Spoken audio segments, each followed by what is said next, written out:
3 o'clock, great to have you aboard. Gorgeous afternoon, and now a chance to do something that's not Lions. Oh, thank God. Just something different. The Lions are so good, it's almost boring. We have hot stove. Now work with me, people. We got to get the gears turning. Now, I'm going to do the same thing we did with the with the Lions, and I'm going to use the same standard with the Tigers. We talked about the deadline, Rico, and we talked about, okay, we can't replace Aiden Hutchinson. However, what is the minimum threshold to acceptance? That what is the player that is the minimum they could do where you would say, job well done, better job by me, your team sucks? What would and we talked about Zadarius Smith in the lead up to the trade deadline would be the minimum barrier that the Lions needed to go and get for us to feel like you did all you could. Now, with the Tigers, this is different. It's different because it's not just a trade, it's free agency. And with Scott Harris at the GM meetings, here's what he had to say.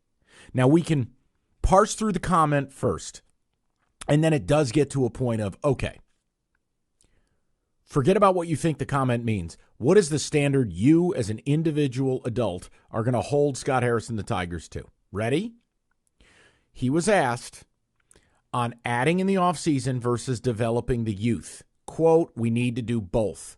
We need to add externally, but we also need to acknowledge the fact that the external gains can't compare with the scale of the gains internally. We have the youngest team in baseball that just made the playoffs and just won a playoff series. If each one of those guys gets a little bit better, we're going to be just fine in the future. Close quote. Now, do you want to go first or you want me to go first? You pick. Won't change my life. I'll let you go first, Mike. Okay. First of all, I hope Scott's shoulder blades aren't bruised or irreparably damaged from patting himself on the back. You've got to be kidding me. Oh, we have the youngest team in baseball that just made the play. Okay, first of all, dude, that was a total accident. I don't want to hear it. You went to breakfast about surviving the season. Don't act like that was your plan. That annoys me right there. But second of all, this is just a repackaged way of saying we don't want to block anybody. That the external gains can't compare with the scale of the gains internally. And then he uses a false premise to justify it by saying, hey, if every one of those guys just gets a little better, we're going to be just fine. Well, that's great. If Beyonce descends from the clouds and gives Rico a lap dance, he's having a great Wednesday. Like, that's a false premise. Well, all it's going to take is each guy getting better. Not how it works. So I look, what it means is I'm just never going to be comfortable if this is the Tigers' approach. That if you're going to operate with a small market mentality or talk to us like we're stupid, right? Like we're just ignorant second graders, I'm never going to vibe with this. Now, if you want to say, look, you made the playoffs last year, you got to build off of it, that's fine. But, man, when you use the line, we have the youngest team in the league that made the playoffs and won a series, then how can you divert back to, and hey, if all those kids just get better, we good? No. And you use whatever fancy private school words you want, external gains and scale internal. You know what? I must have missed how the external gains didn't match up with the gains internally when the Yankees got Juan Soto. Or when the Dodgers signed Ohtani. Or when the Orioles got Corbin Burns. Like, you got to stop. Yeah. You got to stop.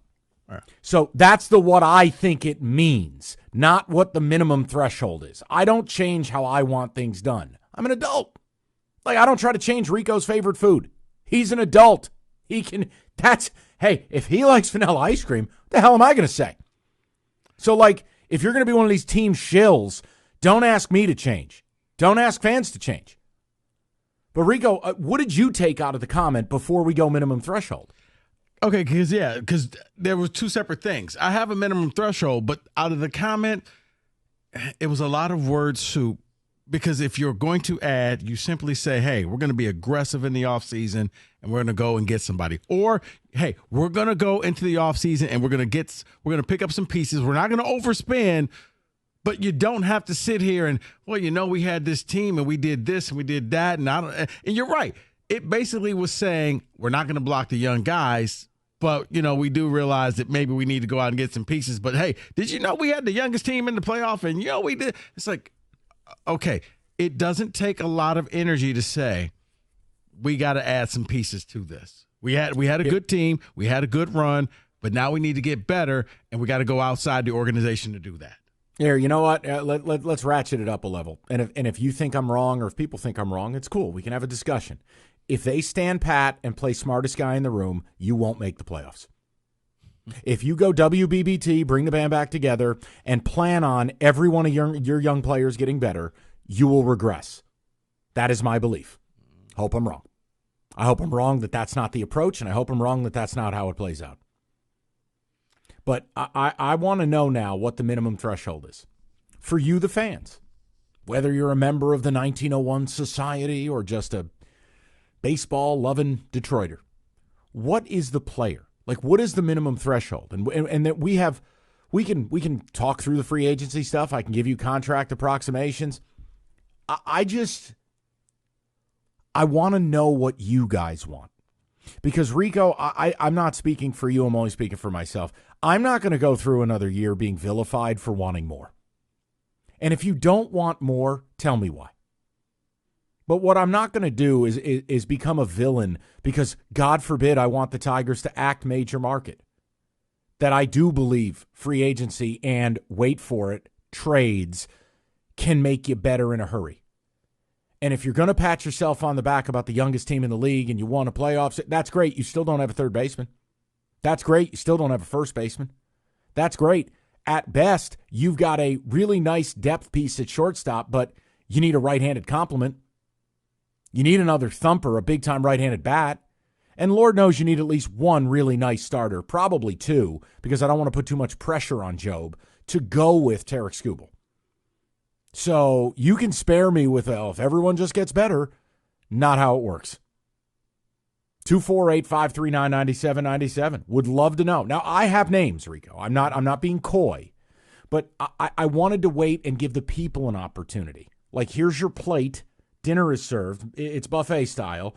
Put some entrees on the plate. Let me see what's being served before I get in line. No. And if people don't want anything, tell me why. See, oh, my goodness. What's wrong? No, because you seem flustered. Because I'm trying to follow my own philosophy of not being upset about something that hasn't happened yet. But you kind of know, well, they don't have to do anything because look at what they did last year, caller. Is just waiting in the wings. But I'm with you. You got lucky. You caught lightning in the bottle. It's not going to happen again. You have to add pieces. And, yes, some of your young guys did some things. I don't know if they're going to do that for 162 games next year. It worked out for the good, but you can't be that stubborn that you cannot go out and add some pieces. I have a couple of names myself, but you can't stand pat. You can't bring the band back together and say, we're just going to pick right up where we left off. Because eventually in this sport, you got to have stars. You got to have pieces in place. Now, David, yes, some of your young guys could develop into stars, but until they get there, you need to go add some people. David, what was your takeaway on the quote first and then the minimum? And again, I'm saving my names. I'll get to it. But what was your reaction to the quote? Here's my reaction to the quote, and it's kind of based on what you just said, Rico. It's not linear. Things aren't going to just continue from year to year and just, you just go because you're young, you're just going to get better next season. And that's what I was afraid of with this quote. It's him talking about that, and we need to do this. Of course, you need the young guys, but what I would have rather hear him say is, yes, we got our young guys, we got some core, we got some pieces, but what I want to do is I want to insulate them. I want to give them some help. I want to put some people around them to help them out. Because the first name I think about when it comes to young players and they were this and they were that was Spencer Torkelson. And what he did the year before, 30-plus home runs, and everyone's like, he's just going to do that again. He's just going to get better. And he didn't. He regressed. And as a fan, I'm like, I can't again go with this premise of, well, they're just going to get better. But what if they don't? If you add professional baseball players around these guys, you can insulate them. And if they struggle to start next season, you still got guys. David, There's nothing wrong with that. It's like going to your favorite restaurant. You know there's an established baseline of what you're going to get. You know what the meal is, and you know what it's going to cost you. And sure, maybe they have a bad night once in a while and it's not up to snuff, but generally speaking, yeah, you know what you're going to get. That's what signing a veteran bat does. This guy has a track record of X. This is how many years in a row he's put up an OPS of XY. Like, it's right there. I would love to know from Tiger fans what you want. I have some names. I have some guys that I think are those minimum threshold things. But if you don't want to get seduced by names, fine. It's got to be a right-handed bat that's at least a 4-WAR player. And it's got to be a pitcher that is universally regarded as a very good number 2 in a rotation to pair with Skubal.